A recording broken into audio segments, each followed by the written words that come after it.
Hey guys, how's it going? Welcome back to a brand new Minecraft video. Last video's comment of the day goes to Eliza V. Sorry if I pronounced that wrong, but thank you for the support. It truly does mean a lot. Thank you everybody. In this video, I'll be showing you 5 Minecraft 10x10 houses, giving you the rundown on how they are made and an insight on the details and tips I use to build them. If you do enjoy this video, make sure to slap that like button and subscribe with notifications on so you get notified every time I upload. But as you can see here in front of me, I have 5 absolutely amazing 10x10 house designs. Now, as I mentioned, all of these houses will fit into a 10x10 block plot.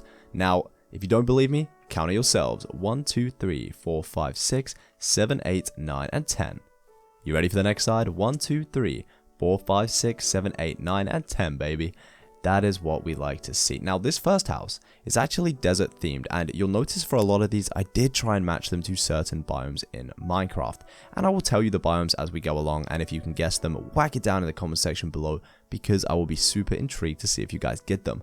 Now, this one is, of course, for the desert biome, and I like this for a number of reasons. I think 1, it's super simple but very effective, and it looks more detailed than it actually is. And with the use of these trapdoors and these buttons, also with these upside down stairs, you can make the build very aesthetically pleasing. For example, at the side here we have the upside down stairs, creating tiny divots and indents in the wall, making the house look a little bit more run down. Now, I could really picture this house in maybe the kind of an Arabian Nights type village. At the top, we have this amazing little bell tower, actually using the 1.14 bell block, and tell me that doesn't look absolutely fabulous.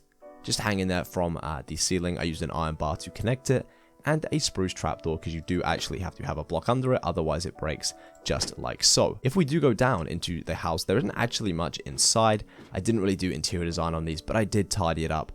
So if you guys are thinking of building something like this, you could definitely add some interior and it would look fantastic. Another very creative feature is using a mixture of blocks for a kind of more immersive palette. We have some sand, we have some sandstone and some smooth sandstone, and together I kind of just blended these, placed some sand in randomly. We also have here the chiseled sandstone, and as you can see, all of these textures blend well together, but there is a noticeable difference, and that is actually how you can kind of add some detail to builds without packing in lots and lots of blocks. Also take note of the color palette. We have the beige from the sandstone colors, and we also have the dark spruce color on the trapdoors, on the bottom of the plant pots, the door, and the roofing. And it kind of is a very natural balance between the two. The dark colors really make the light colors pop, and vice versa. The light colors also make the dark roof pop, which is something I always kind of go for on my builds. As you'll see, there is a pattern. I always try to make the roofs on my houses make the build look as aesthetically pleasing as possible. Now, also on the roof, we have these trapdoors, and these are actually covering up some dirty little kind of top blocks that you can see through the build. Now, with these A-frame roof designs, it's pretty hard to do them without having visible blocks showing. So what I've done is covered them up using spruce wood trapdoors because it matches the roof, and made sure the divots and indents face the same way as the slab. And if you go from a distance, it actually looks very nice. It kind of makes the build a little bit more rustic and raggedy looking. Then on the side, we just have these leaves crawling up the side of the build, making it look a little bit overgrown, like it's been there for a while. Next up, we have house numero 2. This is actually based on the Mesa biome. Now, I do love me a Mesa biome, and it's very hard to make a house that actually suits the weird and wonderful colors that are in there. Now, as you can see, I kind of went for a semi A-frame design. It kind of goes up and then down a little bit more, kind of like an upside down tick, if you will. And the colors fairly simple. We have some normal terracotta and some spruce logs, and that is the majority of the build and what it's made out of. The rest of the features are simply spruce wood slabs and spruce wood stairs. The rest are all spruce wood as well, with a mixture of mesa colors on the floor to kind of snazz it up a little bit and make it look a little more funky. Now, as you can see under the balcony, I actually use spruce trapdoors instead of slabs. If I use slabs, it just looks a little bit too samey and blends in with the sides.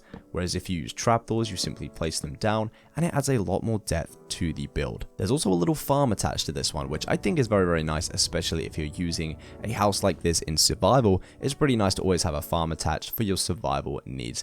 The lantern blocks, of course, they are some of my faves. I absolutely adore these blocks, and 1.14 really did put a smile on my face when they added these little bad boys. As you can see, they just make the build 10 times more aesthetically pleasing. You get the little funky chain that hangs down, and the lantern actually emits light. It's perfecto. I honestly do think it's one of the best features in Minecraft 1.14. We also have an awesome funky chimney design. Now this uses cobblestone and the cobblestone stairs. You could do the same with stone bricks and just use stone brick stairs as long as it corresponds with the block. You simply place one block here, you then jump one block diagonal, and we place a stair facing the opposite way. We can then place an upside down stair on the back and a full block on the top. I have simply just placed a trapdoor on the top. You could place absolutely anything. All the trapdoors look pretty sweet. Actually, that does look pretty good. You could even go as far as placing a slab, an anvil, or anything of that matter. Now, on the inside of this build, it's pretty simple. Like I said, on the floor, I mixed in some hay with some Mesa biome textures, the red sand, and the clays and terracottas. If we hop up inside, there isn't a huge amount of space, but you could definitely do something pretty creative with it. Maybe a bed over here, or you could have a little feature up here where you kind of build this section in. You could have a ladder going all the way up, and then your bed could be on this little section, and it would fit, and it would work absolutely perfectly. There is also this awesome little balcony with a little bit more space on the inside, but for shoresies, this is a perfect build for the Mesa biome. Okie dokie, boss. Moving on to number 3, we have this awesome little snowy medieval build. This is probably my favorite out of the 5. I do like the desert house, and I also like the ocean water biome house, but for sure, this thing looks absolutely fantastic. I think it's the mix of textures. As you can see on the bottom, I've mixed andesite with mossy stone bricks and some upside down stone bricks, and all these textures just go very well together. Like I said, they blend well together, but they are noticeably different. And that is what texturing is all about. You don't want to have random orange blocks or blue blocks sat in the middle of your wall. You just want slightly different textures. For example, the moss is here, kind of making it look a little bit weary and dreary. But this build, it pushes a button, and I think it's just my little, it's kind of cute looking. I don't know, the roof is definitely a favorite of mine. This little stair, upside down stair, one full block, and then it repeats, and you take this all the way up until you meet in the middle, and it's a different roof design. You don't see it too much. It's pretty hard to get perfect. You do need the kind of right shape build to kind of be able to do this roof design, but once you do perfect it, boy does it look good. And because it's actually got some full blocks in it, you can run leaves down the side, and boy does that look absolutely amazing. You could even actually go in and add some oak leaves into the mix with the spruce, and it kind of makes it look a little bit more realistic in my opinion. You know, the leaves kind of have like different color changes, and if you kind of step back, this is just another form of texturing your builds correctly. There's also a very nice use of upside down stairs on this build. We have them on the corner blocks, on the bottom of the corners as well. And on the inside, this build is pretty interesting. I used spruce trapdoors for the flooring because I think they just look so much better than the plain spruce slabs. The spruce slab actually kind of looks a little bit plain Jane, and I wasn't feeling it. As you can see, you could actually, you could even mix this up. And like another example of texturing, it looks absolutely amazing. Upstairs, we actually have a little room with a fireplace. Now, this is pretty easy with the campfire blocks to actually add a compact fireplace into your builds. For example, if I just break myself out of this house, I know I'm ruining everything, but we can replace that just like so, and that is a full block, not a stair. But the chimney, once again, is a pretty funky design. So let's just recreate this so you guys can kind of get the picture of it. It's 2 full blocks, a third full block. We can then place an upside down stair, a normal full block on the top. We can then place a wall here, diagonal block one down, and on the top of the wall, we're actually placing a flower pot. Now, you don't want anything in the flower pot, but doesn't it just look like an amazing little chimney top? The last thing I want to point out is the use of snow layers. Now, of course, I pictured when building this little house in maybe a snowy winter village, maybe a Christmas town, or maybe even a little retreat in the North Pole. But using the snow layers to kind of layer up against the build, kind of like the snow has fallen down and piled up more under the shade, and as it kind of comes out of the shade, the snow is starting to melt. Now, that is just kind of bringing realism into a build, and it's a pretty good technique to use sometimes, and it definitely looks very, very nice. As you can see, if I just remove these, building up the snow layers just like this, and you know, they're a perfect block to do this with because you can have them all different heights. It just adds a lot to the builds and gives them that little bit more depth. Next up on the list of 5 10x10 houses, there is our ocean or swamp biome house. Now, this would definitely look absolutely amazing in the middle of the ocean. Of course, you have your boat. It'd be a little inconvenient to get to, of course, but for the most part, using a boat to get to somewhere isn't too much of a struggle. But this design, it took me a while to kind of come up with. It's a little bit complex, and it isn't very big at all, and that was actually the problem I had with this. It actually is only 1, 2, 3, 4, 5, 6, and 7 blocks in length, 8 if you include this little overhang, but you know, the house itself is only 5 blocks using a 5x5 building technique. But I think I kind of nailed it. I'm not sure. Let me know in the comment section which house is your favorite. I'm actually pretty curious to know because I kind of like all of them and all for different reasons. Now, I'm going to break this right here just so I can kind of get up onto the balcony and head on the inside first. Now, there are actually 3 levels. We have our bottom level, which is kind of like our dockyard. We have some hanging lanterns. I actually kind of got inspired by like Harry Potter. When they get off the boat, there's all the hanging lanterns in the little shipyard. I think it looks pretty cool. And like I said, the lantern, it has a place in my heart, and 1.14 really did come in clutch with that.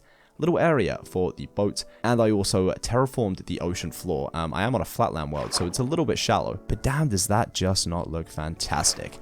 So back on the inside, if we go upstairs, there's also a 3rd floor, like I said. So ground floor, shipyard, 2nd floor, you could have maybe some storage, crafting, and smelting, and upstairs, you know how it is. I would probably go ahead and place myself a bed right here on the center of the windows, and then maybe some chests just here.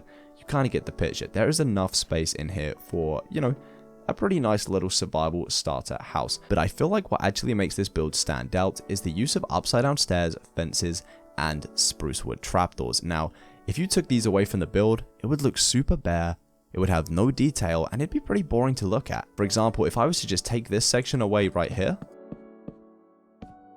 it's very, very flat. Whereas if I place it back in with my upside down stairs, I place my trapdoors connecting them in the middle, and a spruce wood fence on each side, it just adds a lot more depth to the build. Now once again, I am using the trapdoors because I just feel they add that little bit more detail. If you were to use the flat slab, it doesn't look too shabby. But if you do take this out and replace it with the trapdoor, you can just kind of see it adds some more levels and some more shapes to your build. And personally, it's one of my favorite things to do in Minecraft. If you can't tell, I use it quite a lot here. You can kind of see it over there, and like I said, just here. Other than that, it's a pretty simple build. It's kind of my standard 5x5 style build, using the simple oak logs and oak planks to kind of create something that is very starter looking. Now last but not least, we have our cute little Acacia Cottage, and if you couldn't guess it, it belongs in an acacia biome, and it also fits, just like all the other 4 houses, in a 10x10 space, which is pretty hard to do sometimes in Minecraft, especially when you want to pack some detail in to such a small area. Now, as you can see, this would be perfect on maybe a little street. If you are revamping a village in an acacia biome, this would be the house to definitely go for. And you can pretty much build it just from looking at my screen. Now, I do want to give a little shout out to my friend Almost Addicted. I did kind of take some inspiration from one of his builds he did a while ago, but I changed it up and made it look a little bit more Tudor. And I simplified it. So you guys can kind of get the gist of how this would work. But dude, I love it. The orange roof, it's kind of ugly, but it kind of works at the same time, and it's kind of a guilty pleasure. I don't know. Tell me what you think about it in the comment section below. But my favorite thing about this build is the use of the oak logs and the white wool. Now in England, we actually have a lot of houses like this. It's actually called Tudor. It's a Tudor style, and if you don't know what that is, study your history lessons, people. I'm kidding, but it kind of looks a little like this, and then you kind of have like different struts coming up. It kind of needs to be a little bit bigger to really get the feel of it. But you would have probably seen the style of walls before, used a lot in the Tudor times, especially in, like I said, England. And Spain and France actually have a few styles of builds with that kind of texture palette. But I tried to implement this into the Acacia Cottage just because I felt it needed that kind of cozy and homey look. On the inside, there really ain't too much now. If we just flick this open, there's not too much space, and that is the one downfall of this place. But when building inside a 10x10 plot, you ain't gonna get much. Now, you could actually dig out a little basement. I'm on a super flat world, so it ain't happening. I'm sorry. Otherwise, I probably would have added one for you. Now, up here, I actually did add a skylight. From the outside, it looks awesome. From the inside, because of the size of the build, not too awesome. So I used my best friend, the spruce trapdoor, to cover it right up. And once again, another tip. If something doesn't look too right on the inside, but looks amazing on the outside, cover it up with some trapdoors. Trapdoors are amazing at many things, being used for wall dividers, covering up little weird things that you don't want to be seen. All in all, they are a sweet ally when building. Now, as far as terraforming goes, I couldn't really do much because of the plot size, but I did add some, bushes and flowers. Now, I do want to give you guys some form of tip. If I just go in here and grab, let's see, my usual go-to flowers. When you're doing these kind of things, make sure to place them as random as possible. Now, we could also go in and grab some taller items of plants, but if we place a large fern here, a tall grass maybe just here, and then you kind of want to balance out the colors, because if you had the same plant all in a row, it just doesn't look as good as if you kind of spread out some different plants and maybe use your average grass. But let me know, is that a useful tip for you guys? Because I feel like when I'm building, I'd like to mix and match my palette of plants and leaf blocks to kind of give it a more natural look. In real life, you do not see the same flower all in a row. You kind of see them all mixy matchy, and in my opinion, it does just look pretty sweet. Now, the last feature I want to point out on this house is the use of the fence gate. Now, as you can see without it, it just kind of looks very blocky. You place it inside, you flick it open, and it kind of makes it look a little bit more like an arch, and that it has a bit more support underneath. That is it, guys, for my 5 10x10 houses in Minecraft. If you did enjoy this video, please hit that like button, subscribe with notifications on so you are notified every time I upload a video. Let me know in the comment section down below which house was your favorite and the one that gets the most comments. I will do a tutorial on for you guys. Thank you so much for watching. I love you all so much. Stay creative, stay positive, and of course, I will see you in my next Minecraft video. Bye, guys.